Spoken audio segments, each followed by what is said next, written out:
So the other day, I was having a conversation with a friend about the medieval fantasy genre, and I started listing off a few relevant creatures. A goblin, an orc, a troll, for example.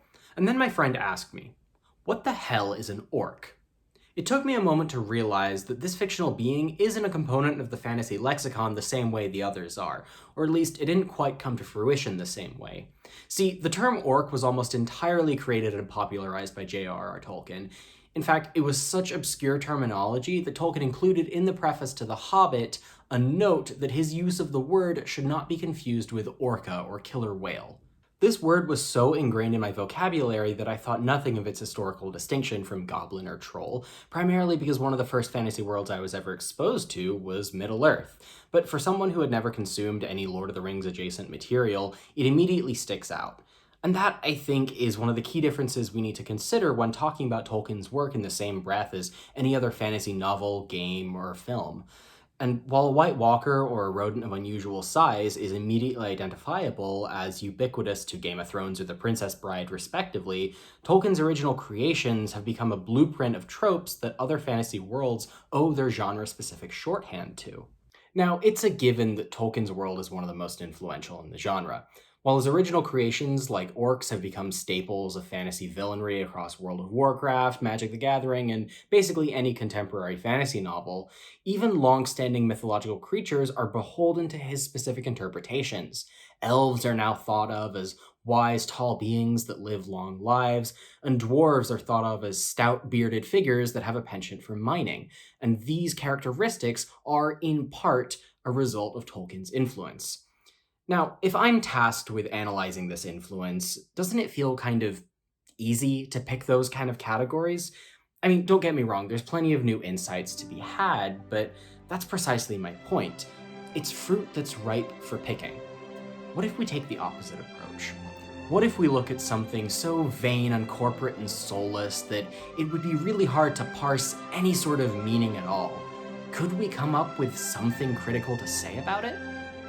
Well, this is where I present to you the 2010 Wii game, Lord of the Rings: Aragorn's Quest.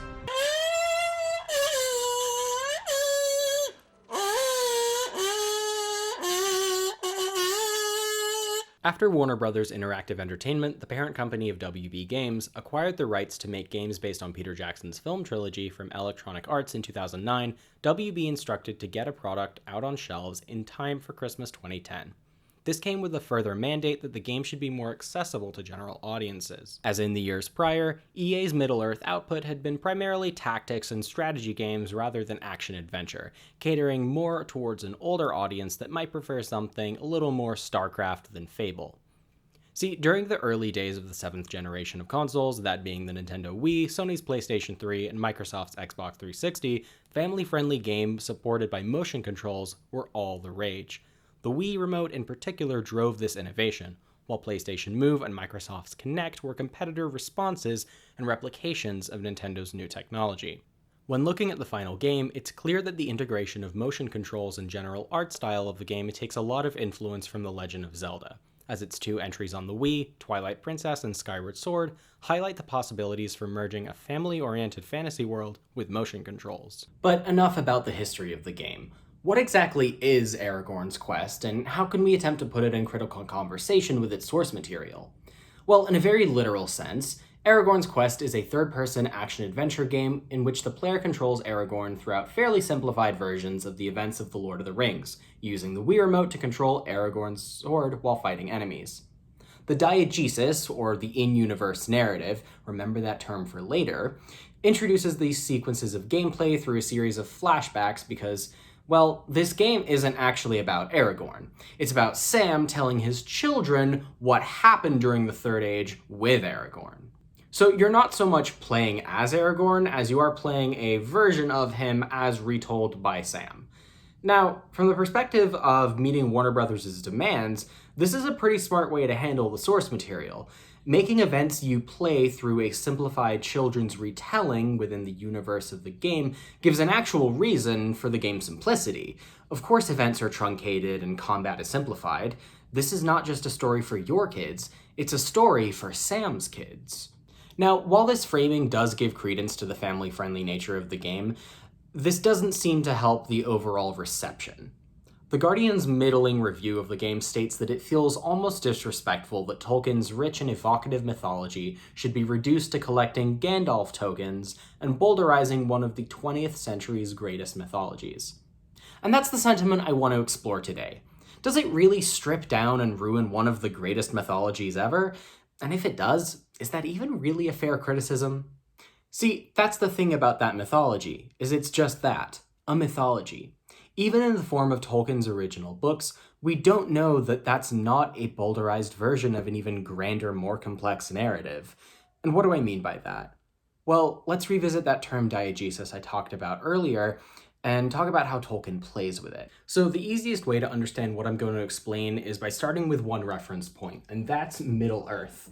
So this represents Middle-earth as the history actually occurred. So pretend that Middle-earth's a real place, it's got a real history. This is the representation of that kind of real-life aspect.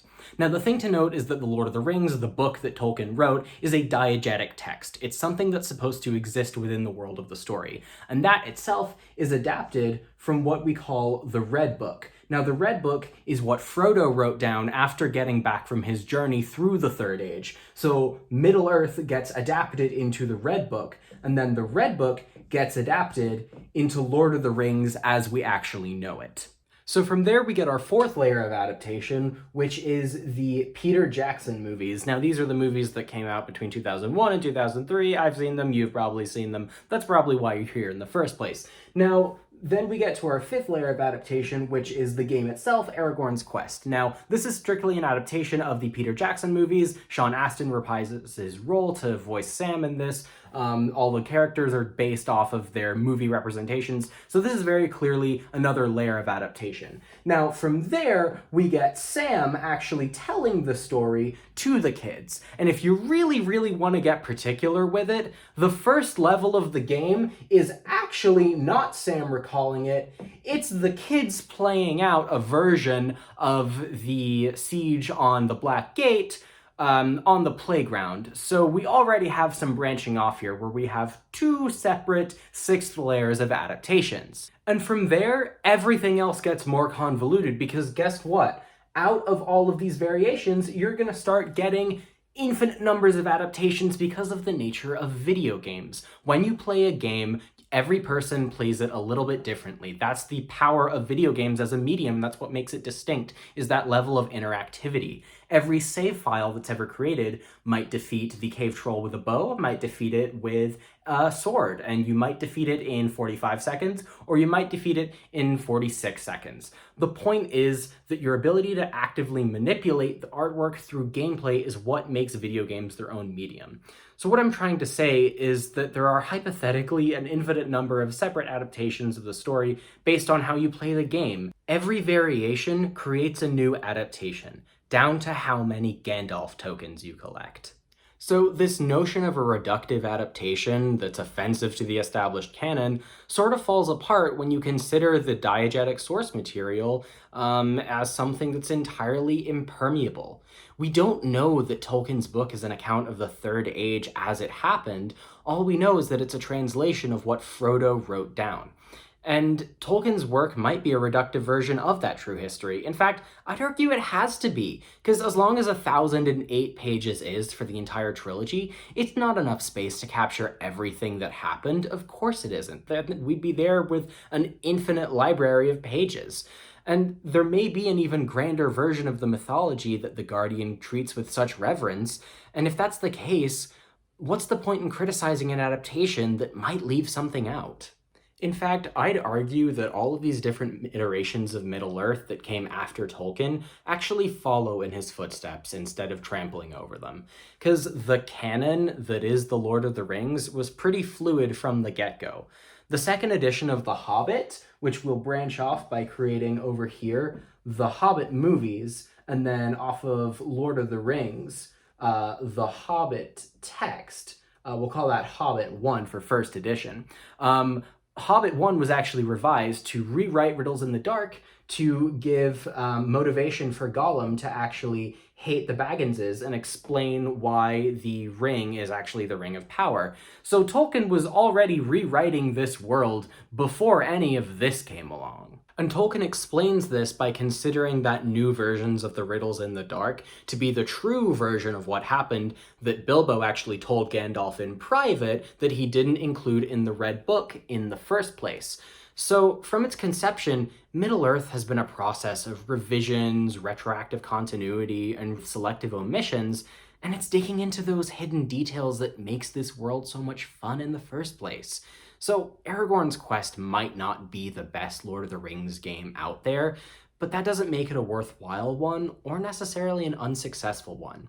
In fact, considering this whole world started out as a bedtime story for Tolkien's children, I'd say it's one that Tolkien would be proud of.